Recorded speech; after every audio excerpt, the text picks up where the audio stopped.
Welcome to Using Technology to Educate, Empower, and Engage. And I apologize for not switching out the initial slide. That was from last time's lovely data visualization webinar. So if you still want to view the recording of that one, we can go ahead and send that to you, so just let me know. But this is Using Technology to Educate, Empower, and Engage. With us today are Saїda Sakali and Anja Adler. So Saїda, could you go ahead and introduce yourself? I may need to unmute you, so let me do that for you real quick.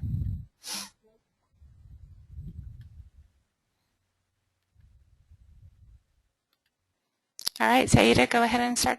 You can go ahead and introduce yourself. Hello. Hi everyone, my name is Saїda Sakali. I'm from the King Baudouin Foundation. I'm working as a project manager on different projects, as they are poverty, health, education.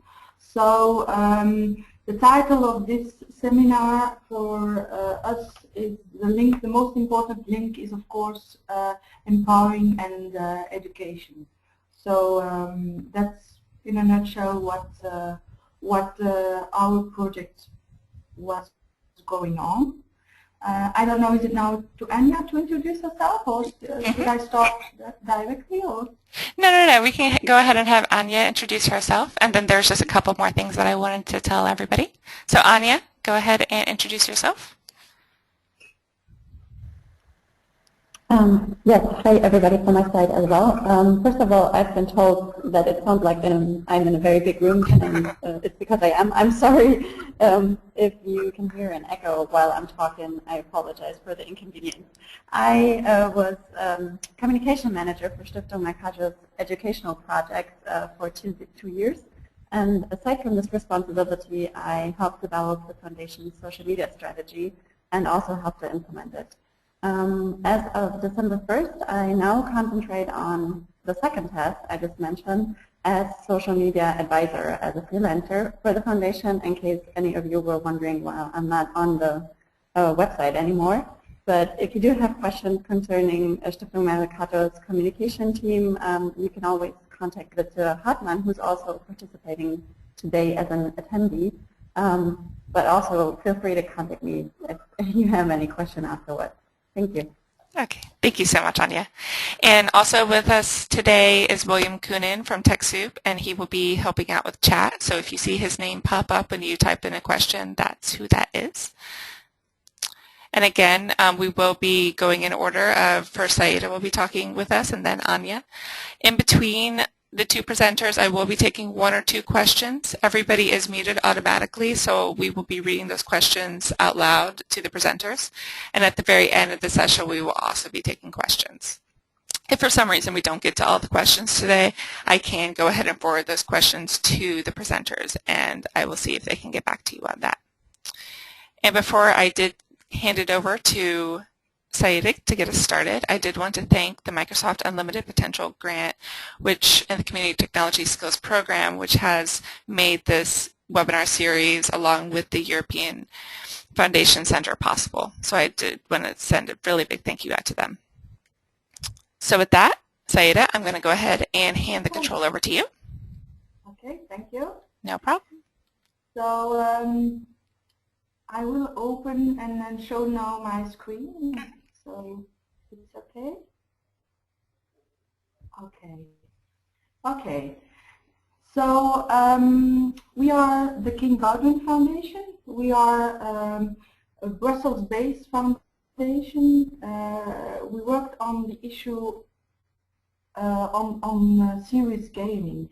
And this was within a broad partnership of different foundations on a European level, but also with technical partners. So we had our partnership with the Gulbenkian Foundation in Portugal, a really important one, with the Robert Bosch Foundation in Germany, and also with the Fondation Bernheim, also based in Belgium. So we operated through the network of the European foundations. So I will explain more about the project objectives, but let me start first to tell you more about the King Baudouin Foundation. So, excuse me. So our main mission is working together for a better society. We are independent, pluralistic public benefit foundation. Just to make the link with poverty, our main funders are the National Lottery, but also an important part is coming from the public authorities too.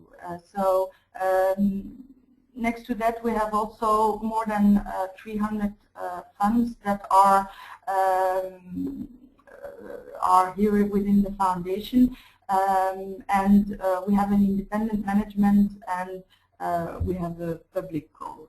So some numbers to give you how much we had, how many calls we had, how many grant seekers and grantees we had, and we are working with a broad network of volunteers who are taking the decisions for the grants. So we are not deciding ourselves in who's going to become a grantee of the foundation. It's a broad network of juries and management committees, and that's why the King Baudouin Foundation is seen as a forum that's really independent and recognized as a public authority. So we have a staff of 62 persons.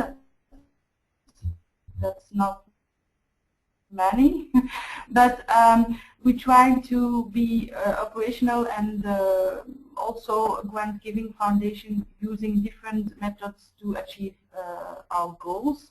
And it's a kind of toolbox that we are using. So we are based in Brussels, but we have also a very important partnership with the European institutions here in Brussels. Our themes are, and I'm starting with poverty because that's the link with our project of today, poverty and social justice, democracy in Belgium and the Balkans. As you know, in Belgium, within Belgium, it's even difficult to have bridging projects between the different communities, so it's really important. And we have also an important partnership within the Balkans, again with foundation as Gulbenkian, else Compagnia di San Paolo from Italy, with Bosch, and so on. Another theme that's important, it's heritage, philanthropy, as I said, health, leadership, community involvement, migration, and development. So I said that already. We are based in Belgium, but we are working broader than that. We have also a secretary in the United States that covers the philanthropy there and transatlantic contacts. So the link with today's, with the first theme that I already mentioned, it's poverty, it's not a game. What was there the objective? The idea was for this project to develop a game that is based on the fact that 2010 was the European year against combating poverty and social exclusion. So why we had the game, and why what is the story of the birth of this game? It is because of making adolescents more aware of the problems concerning poverty and social exclusion. So it was a serious game on poverty for use in secondary schools. So like I said, in Germany, Portugal because of the partnership with Gulbenkian, Germany with Bosch, France, Belgium, and UK. Why? To raise awareness among youngsters between 14 and 18 years and connecting them with issues in Europe today by learning to deal with problems related to poverty. So for the king modulation, it was a very new tool to develop. So we have already an educational part within the foundation, but we were not used to use this kind of tools. That's why we developed also a teacher's toolkit with 4 parts. Why we wanted to use more digital games in a class, and how to play the game, but also to link the game with the learning activities on poverty. And that was linked with an awareness-raising campaign around the use of digital games in school and classes. So again, these were our partners. It was a European project with the foundation, with the technological partner, with European Schoolnet. I don't know if many know this this network, but they really worked well on this objective with us. And also we worked with the anti-poverty network on European level together with the public authorities. So we started the production of the game, and as you know, there are 2 big phases in developing the game, alpha and beta version, and that was between June 2009 and June 2010. And in combining also the material for the teachers, the idea was also to prepare a manual that they could use. And within the framework of the European Year Against Combating Poverty and Social Inclusion, we had also our conference on serious gaming within the Belgian presidency in October the 20th. So to explaining what the game is in images, I would like to show you a little video that's on YouTube to give you an idea how this game is foreseen and what characteristics you can find. It's a game in which the players can choose between either Jim or Sophia, 2 avatars. They both encounter problems such as finding a home, finding a job, finishing their studies. One, and that's Sophia, is starting from the idea of generational poverty, and Jim, the other character, is starting with the storyline of generational poverty. So I'm opening this and I hope that will work. Yes,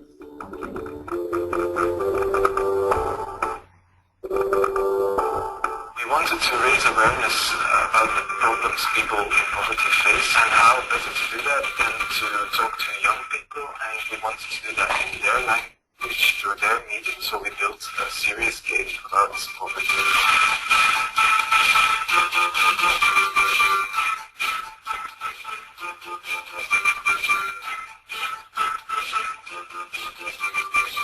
There are 2 scenarios, either you play Jim or Sophia. Jim ran away from home because he fell out with his parents, and Sophia is a poor girl whose grandmother has to go to a home, so she has to take care of herself. The game is a 3D adventure game, so you have a character and you walk around in a big city and you get all kinds of missions which you have to carry out. Basically you move around just by clicking, so it's very easy to handle, and you can talk to characters, you can pick up objects, use your cell phone, you can buy things, and so on.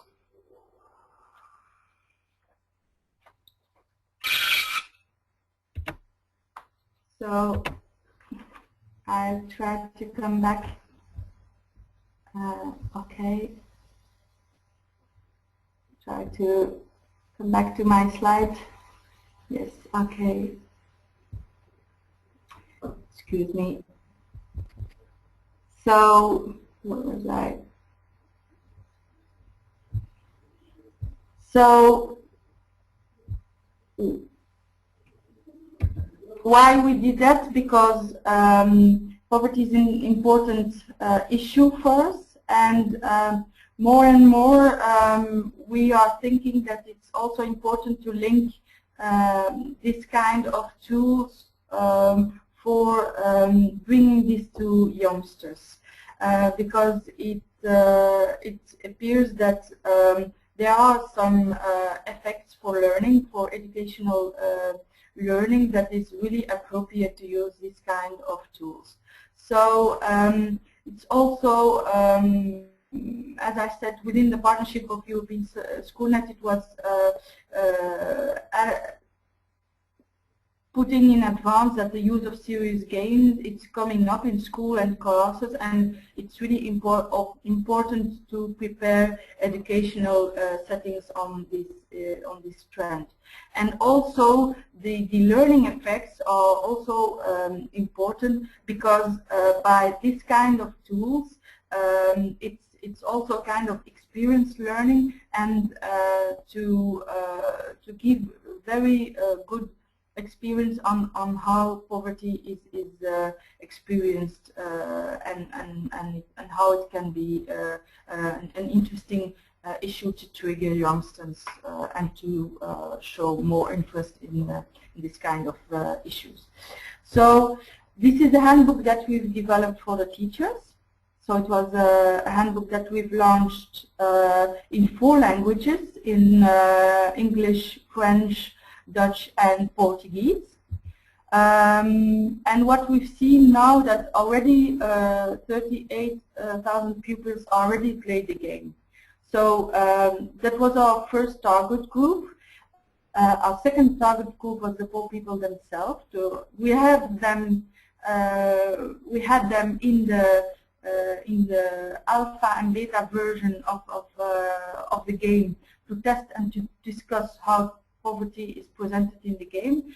But to be honest, that there is no any further follow-up now on how other organizations could use it in their training sessions. And then there is the last target group, that were the teachers, to use Ping as a means to discuss complex issues in the classes. And I will talk about this later, because there we have still work to do. What we've seen as results from the Google Analytics, that we have more than 38,000 already visits from all over the world, and it's broader than the 4 partner countries. More than 120 countries are already have played this game. And there is, next to that, because it's an online game, there are more than 10,000 downloads of the game. So this was also linked to scientific evaluation that our technical partner did with the University of Ghent. And we're still tackling some issues as how to reach the teachers, because they are really difficult to sensitize on this issue, in contradiction with the upcoming generations of youngsters, of this so-called digital natives. And we've seen also that educational settings are not prepared to this kind of complexity of environmental and practical applications for this kind of tools. So we are now starting a training session, and it's important for the next year to sensitize them more on how these games can be used in classes. But we are also launching the debates further on about the added value of learning and media tools. Why we are talking now about more the broader concept of social media, as Anja will talk also about this. It's less difficult to talk about social media as a general topic than focusing on the specificity of of games as such, and added value of gaming and learning effect in the classes. As social media are more open, and where we have seen that the rate there is higher, and that the teachers are more convinced about the high learning standards. We are thinking that a more generic approach on bringing this debate in classes could help us to learn more about how teachers are seeing this for the future. So you can all go to the website if you want. It's on the slides, and for more information you can of course also send me eventually an email or ask me now some questions after the presentation of Anja. Thank you for your attention. Okay. All right, great. Thank you, Saїda. And anybody, if you have questions, go ahead and please type them into the questions pane, and I can go ahead and either read them now or read them at the end of Anja's presentation. Saїda, I'm going to go ahead and take control back. Okay. Okay.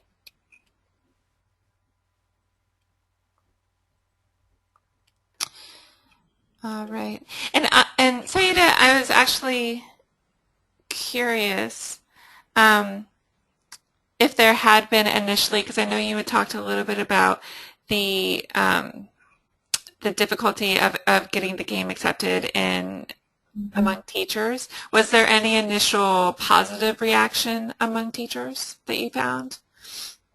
Yes. Well, it was a kind of duality. In 2009, we've faced some teachers who are really into it, because they were the ones that they were already focused on this kind of tools. For example, there were some of them that are, because we have did some testing with European Schoolnet. There were already some of them that were making the link to other games and to other IDs. For example, we had the monkey tails that it's really well used for maths, for example. But we faced also teachers that who were really reluctant to this kind of tools, and I don't know if it is related to the view, the vision in what the added value is. I think there is still a lack of pedagogical evidence-based material that this could work in classes. We have already teachers that are using some material that you can find on YouTube, and using this in their curriculum. That it's more. This is more film-based. It's those are kinds of tools that are linked with the broader broadcasting material. So there was a kind of duality. So we've now started to encourage the public authorities to organize more training sessions for 2012, and we will see. But now we will try to raise the issue within the broader debate of the use of social media within educational settings. I think it has to do also with the lack of an ethical framework on how you could use this kind of games. Okay, Great, thank you. And we also had a question from Marcio who asks, can we use the game in Brazil since there's a handbook in Portuguese? Of course.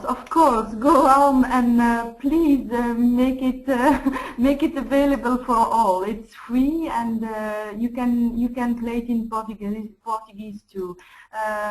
We had Gulbenkian who launched this on all over Portugal. So please go on. Great. Okay, thank you so much. And again, everybody, if you have any. Oh, and Marcio also says that they have contact with a network of educators in Latin America. So that sounds like it's really, that sounds great. Fantastic. All right, so thank you so much. And at this point, I'm going to go ahead and give the control over to Anja so we can have her section of the presentation. Again, everybody, if you could just go ahead, type those questions in as you think of them into the questions pane, and we will be taking more at the end of the second session. So Anja, I'm giving you control now.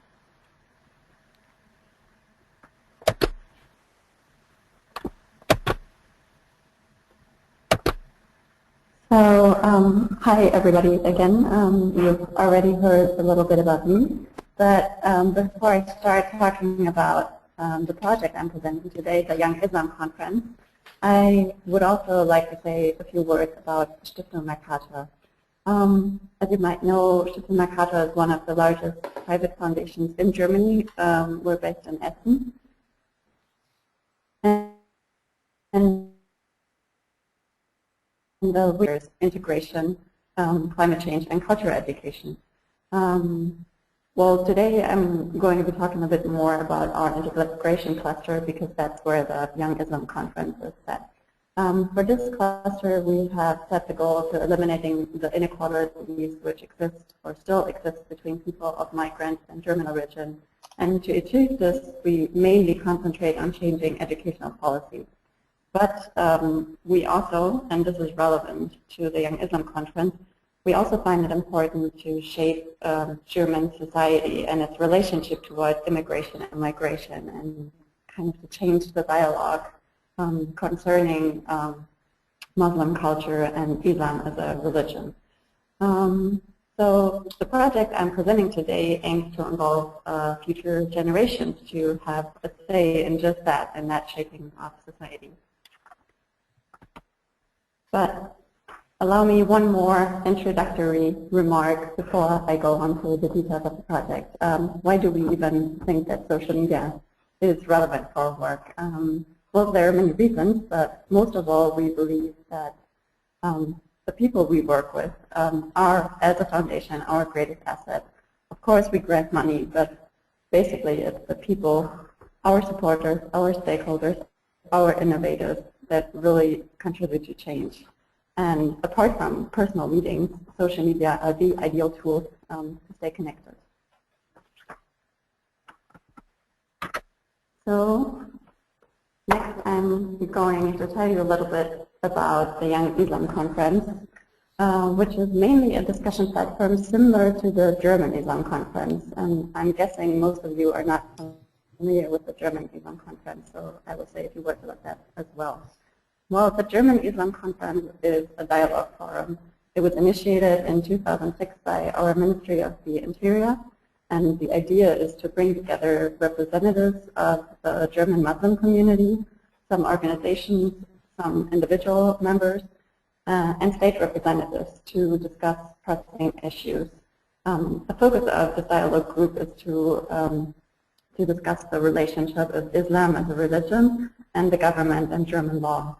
So this group deals with issues like the inequality of women and men, separation of government and religion, religious symbols like the headscarf, and so on. And in Germany, it's still the main dialogue platform when it comes to the topic of Islam and the German government. It's hardly known by the German public, and most of all, it's not known by young people. Basically, there is no possibility for young people to raise their voice or to be heard when it comes to this topic. So the Young Islam Conference is a discussion platform designed similar to the German Islam Conference. and it explores the role of Islam in Germany. It gives the young people a chance to acquaint themselves with the format of the German Islam Conference, but also allows them to thoughtfully engage with issues relating to everyday coexistence in Germany. It's basically built around a simulation game. Some of you might know things like Model United Nations, but it's much more. It's the idea that 40 young people between 17 and 23 play the role of German Islam Conference participants, representing their political positions and understanding how politics work. But additionally, it also enables the participants to have their say in shaping politics, because they got to present a catalog of recommendations containing their ideas and suggestions to the participants of the real German Islam Conference. So the project was designed along 3 phases. And of course, in real life, they were called differently, but for the sake of the argument, they match up to the 3 catchwords of the webinar really well: educate, empower, and engage.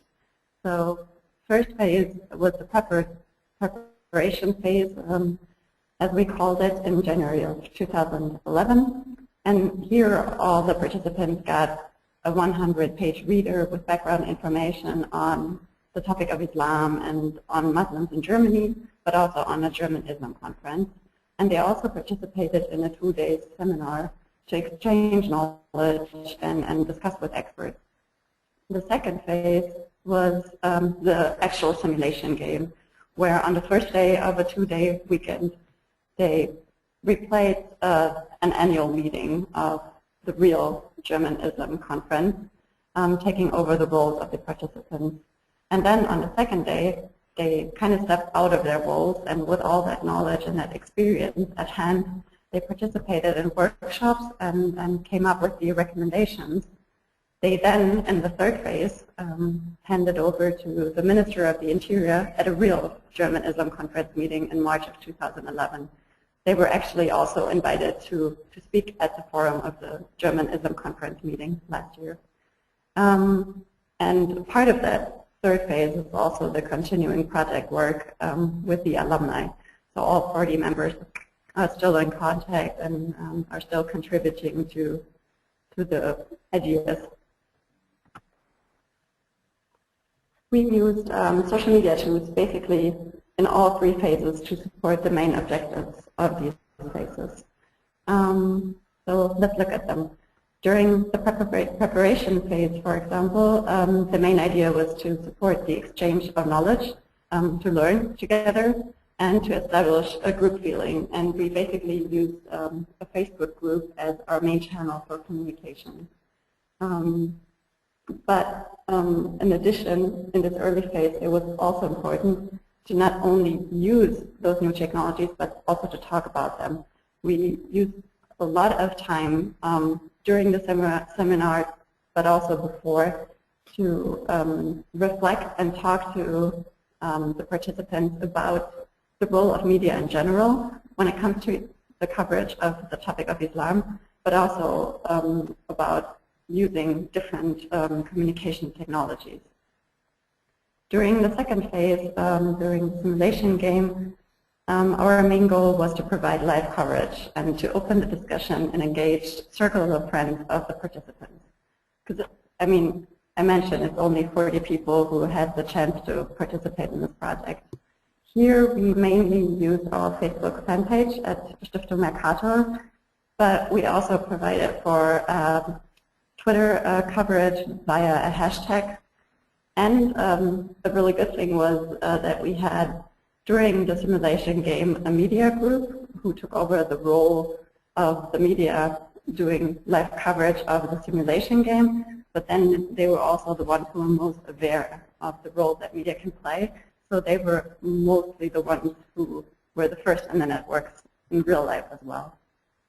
During the third phase, when it came to handing over the recommendations, it was very important for us to communicate the recommendations and to spread the word about the idea behind this project in the networks of the participants and to help them tell their story and continue their activism.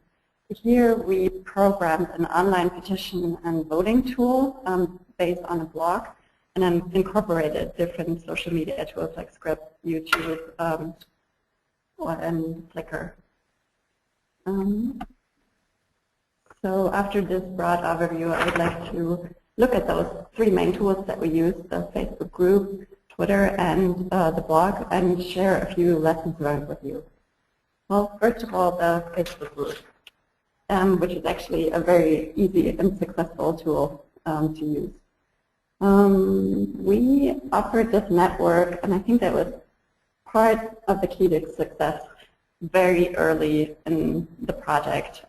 We saw a few of the participants starting their own group, and we tried to win them over to our group because it was very important for us to keep them close to the foundation and to be part of that group. And I think it was wise to invest our own resources, our meaning a colleague, Adler, who actually came up with the idea of the Young Islam Conference, and me, and investing openness because it paid off by many good ideas discussed in this group, and also by a very, very open feedback culture. I think it was easier for some of the participants to actually address us in the group and ask questions than via email. I actually hardly ever received an email of any of the participants because I think they felt more comfortable with the communication code of the world they know really well. And well, this group is also a very successful platform for our alumni work now. This group's still active, and we kind of keep tabs on what's happening in this community via the Facebook group. What was also really helpful was a moderate facilitation and moderation within the group. My colleague and I were always there, and we sometimes triggered discussion or answered questions if necessary, but generally we let the group handle their own discussions, and I think it's drive mainly because of the participants' own involvement and because they felt like they had a room there to share things with each other. Twitter was actually not such a big success, but I mean that's also a lesson learned. But what was really helpful was to learn that it's not always necessary to have an own Twitter account if you involve the Twitter crowd. Here, a hashtag completely serves the purpose. I guess Twitter was not as successful because this tool only makes sense if there are active users in your community spreading the word and also getting feedback.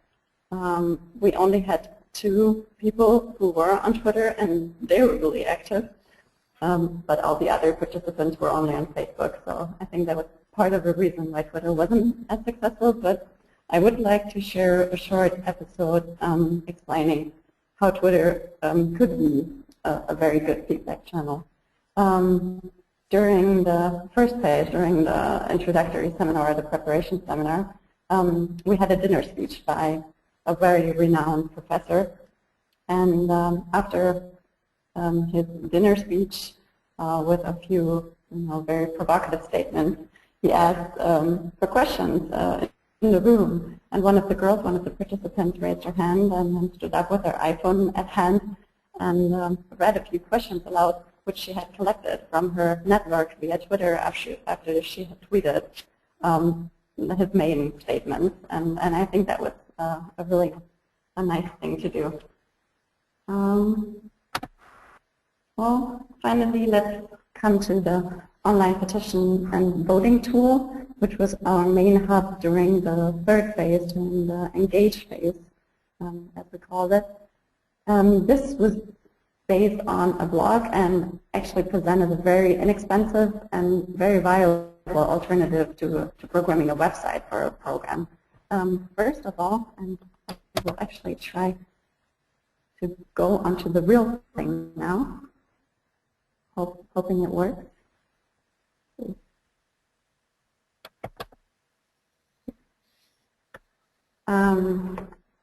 So first of all, this allows to incorporate all of the different media that we had,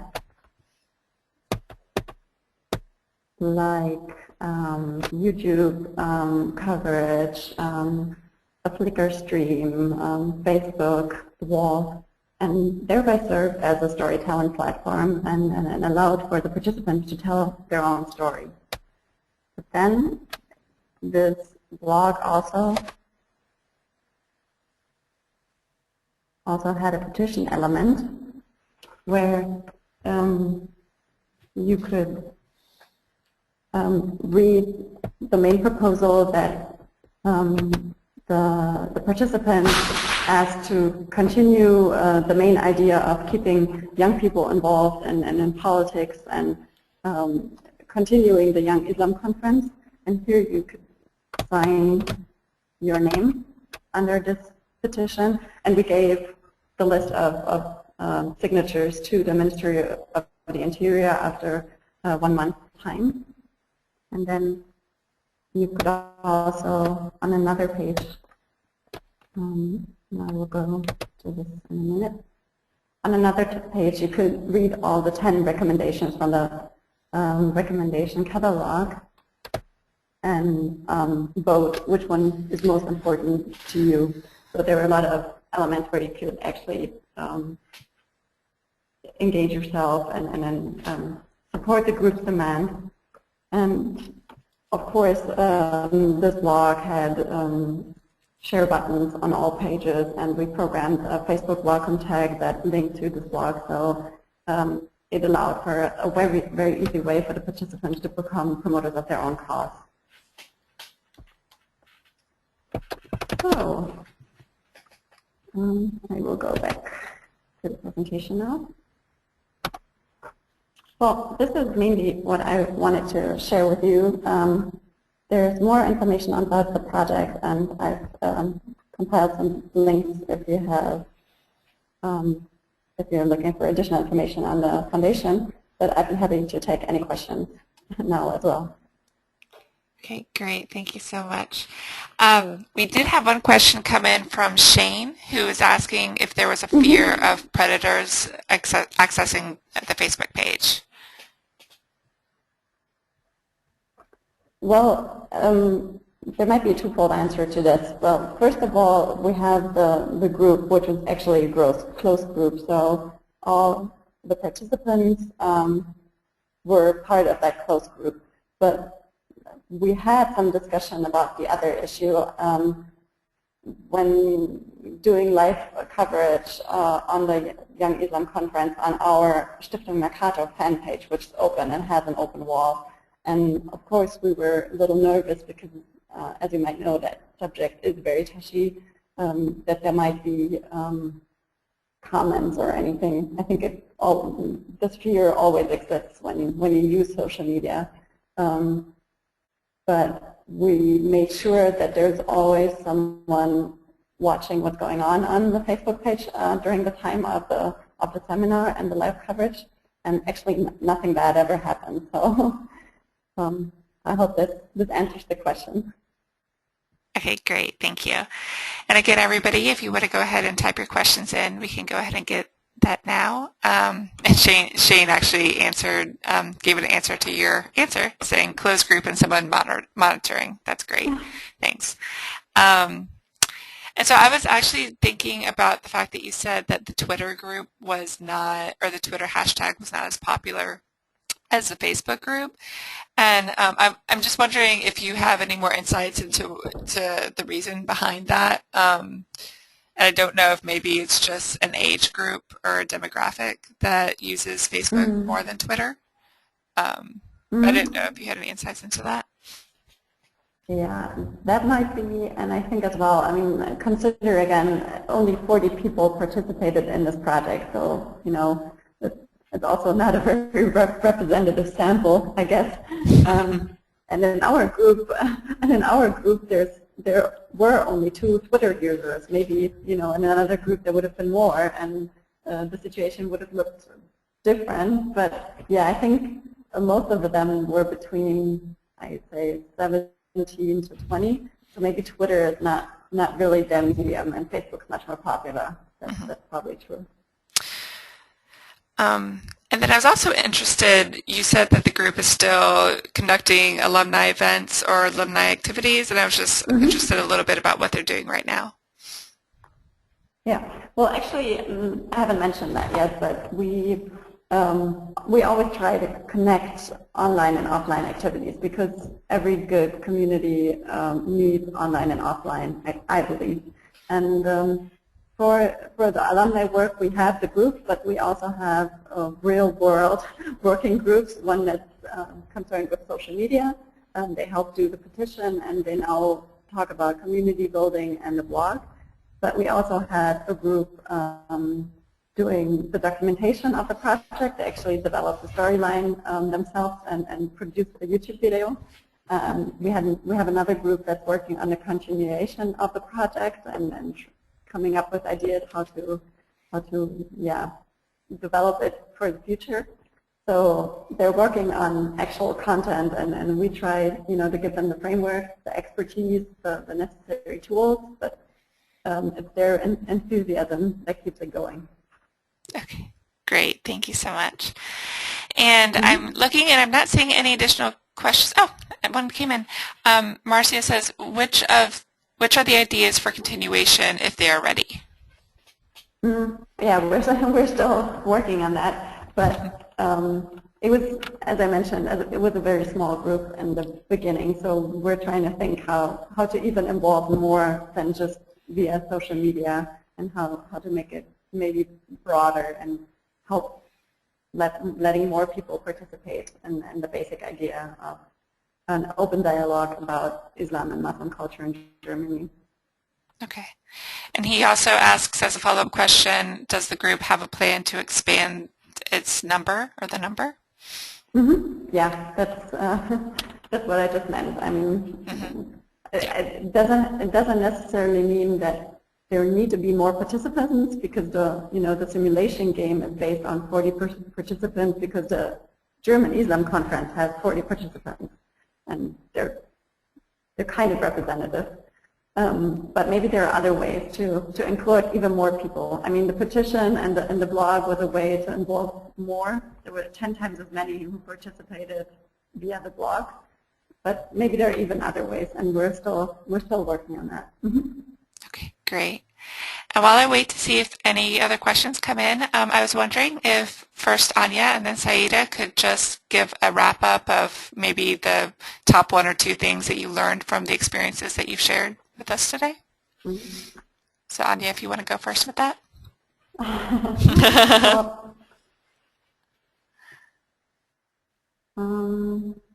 Well,